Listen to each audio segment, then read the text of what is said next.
서울대 동문회 수치 윤석열. 윤석열은 서울대 동문회 수치와 불명예.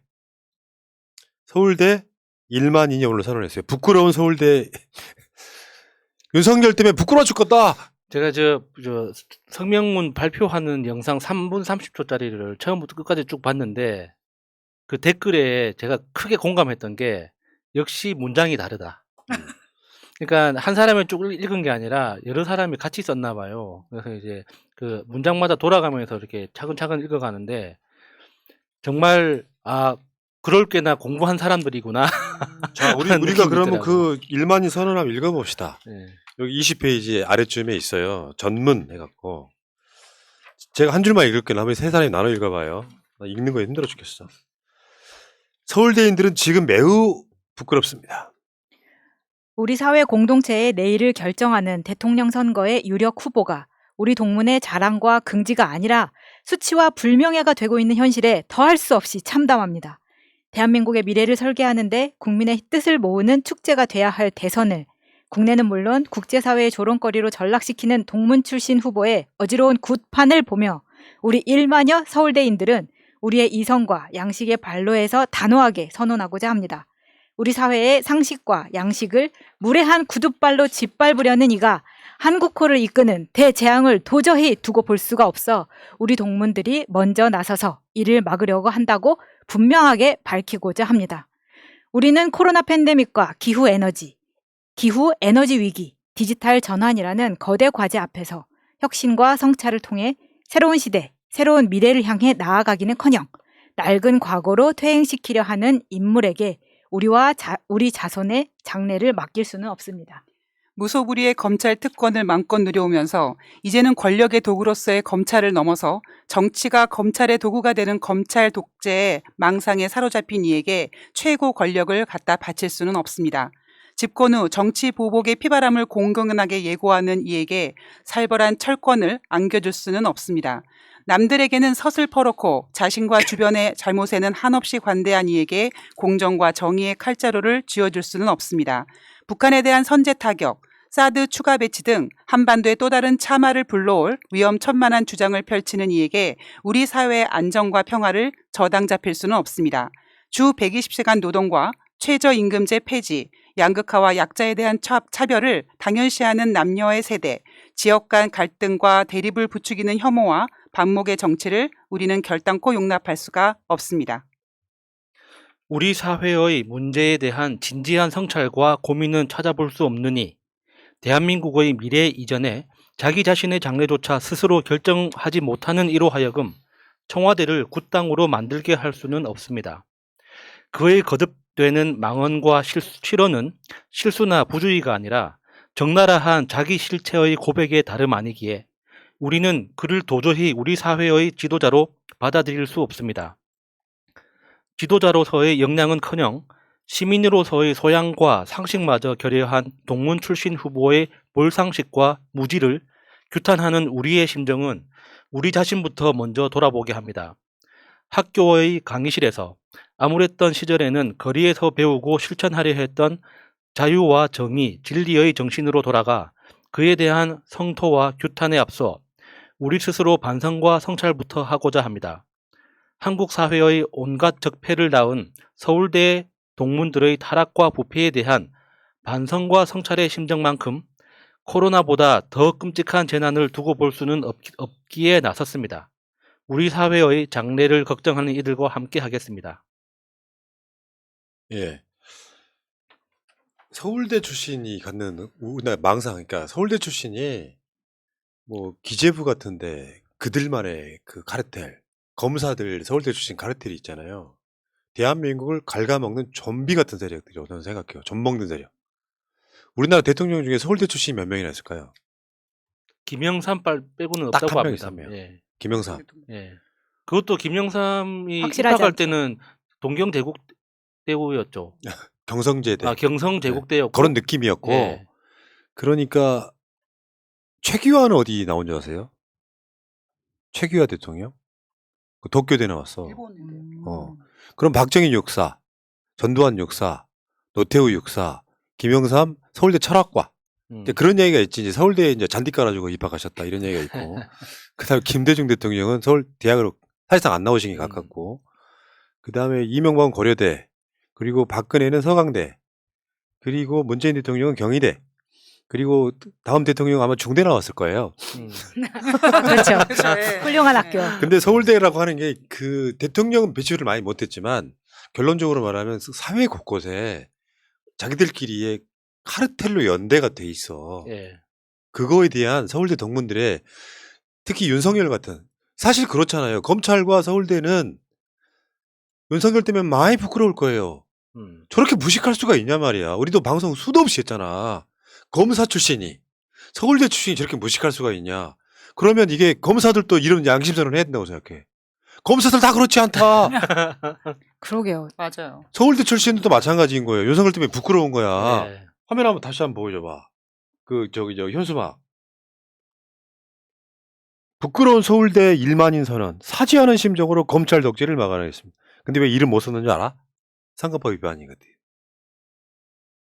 윤석열 이렇게 하면 선거법 위반이라고요. 저기 아. 이 현수막 자체가. 아. 지금 왜 있잖아. 그 선관위에서 걸 수 있는 현수막 해갖고 후보자 이름이나 김건희 등이 들어가면 지금 못 걸게 하잖아요. 아, 정당 선거법 위반. 외에는 못 거는 그러니까 우리 동네에 지금 국민의힘이 달아놓은 현수막에 소속도 없어. 예.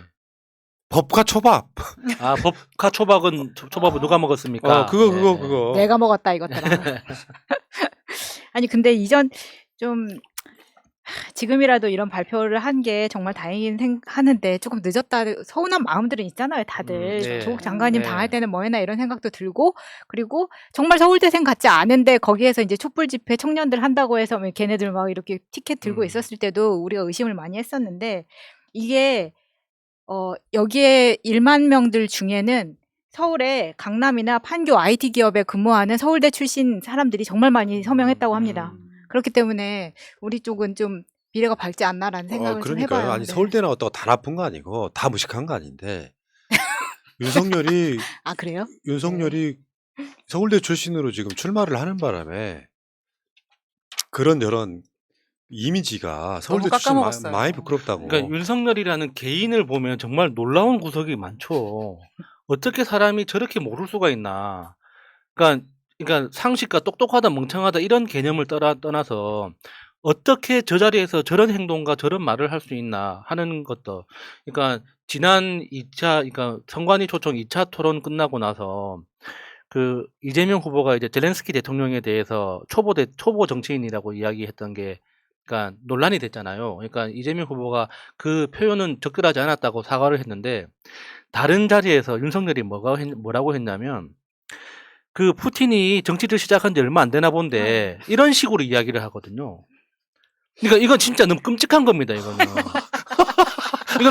무식하다 멍청하다 이런 차원이 아니에요. 푸틴은요. 내가 대통령 중임제에 이게 걸렸잖아. 그러니까 자기가 키운 정치인한테 대통령 자리를 일단 맡기고요. 총리로 갔다가 다시 간다.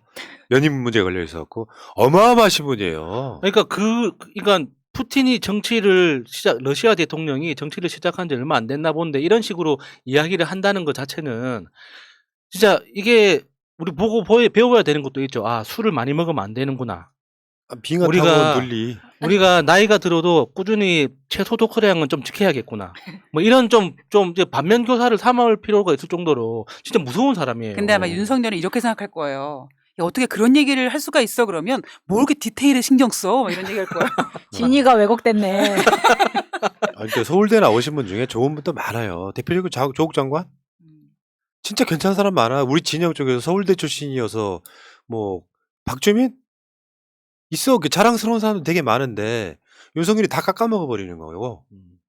난 그 지점에서는 그 서울대라고 갖고 있는 이 학벌 카르텔을 깨야 되거든요, 사실은.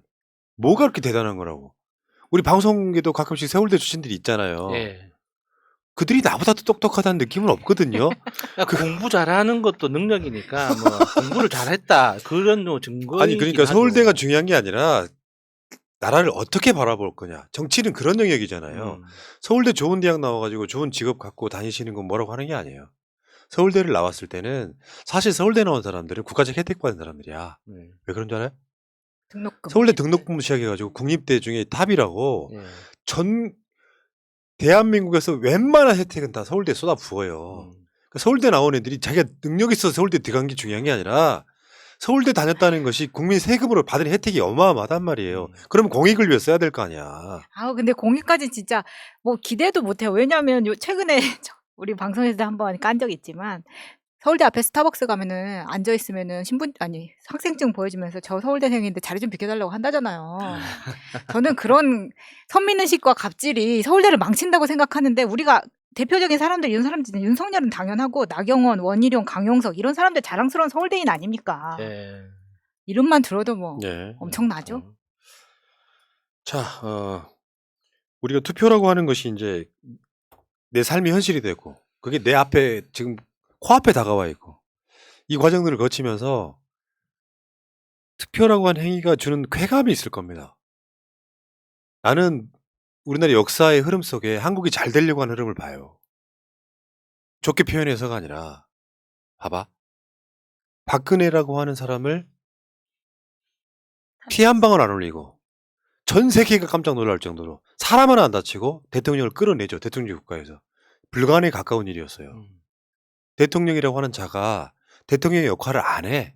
할 필요도 없고 국민을 대하는 태도는 일주일에 한 번 정도 회의를 할까 말까 관저에 앉아서 TV 보던 사람이고 시술하고 세월호를 못 구하고 그래서 탄핵을 당하잖아요. 그게 대한민국 코를 구해낸 거예요. 그전으로 좀만 더 돌아가 볼까요?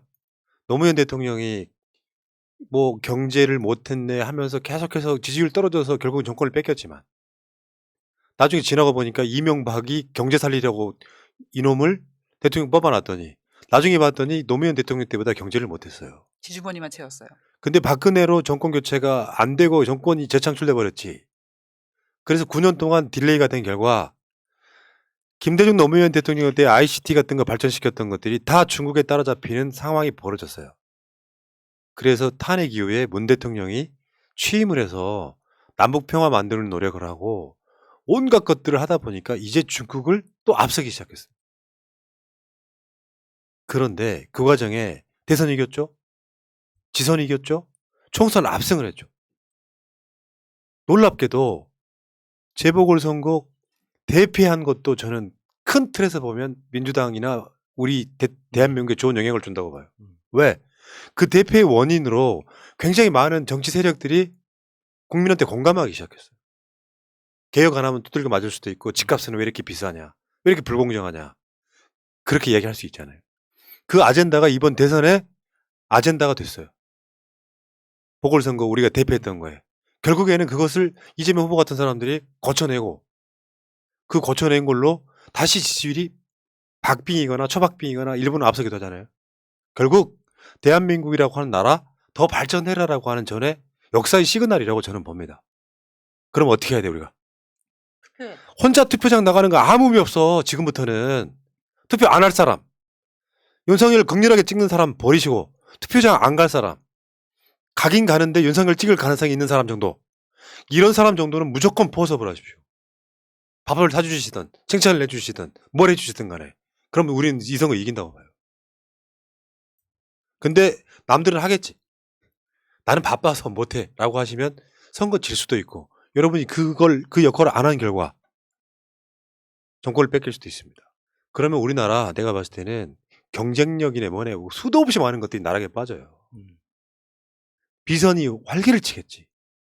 한 달이 멀다 하고 무슨 의혹이나 보도가 나오면 사찰 이야기가 나오겠지. 누구 기소한다고 난리를 치겠지. 여러분들 미네르바 기억하십니까? 이명박 때? 결국 무죄 받았거든요. 그러면서 공포정치 하겠지. 국가는 발전할 수 있겠어요? 앞으로 윤석열은 집권하자마자 직업을 구하는 앱을 만들걸? 고등학교는 이제 예술고 과학고 기술고로 나눌걸?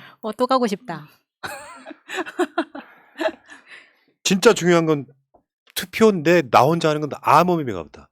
내가 최소한 10표를 움직여야 된다는 감정으로 띄워주시기 바라겠습니다. 봐봐요. 이 방송이 조회수가 20만 나오면 그냥 산술적으로 단순 계산이야. 내가 20명씩을 10명씩만 설득한다고 생각해봐봐. 20만 명이. 그럼 200만 표예요. 근데 그 표가 투표를 안 하거나 윤석열 찍을 표라고 생각해요. 대선이 움직이는 거예요. 물론 산술적인 이야기이긴 해.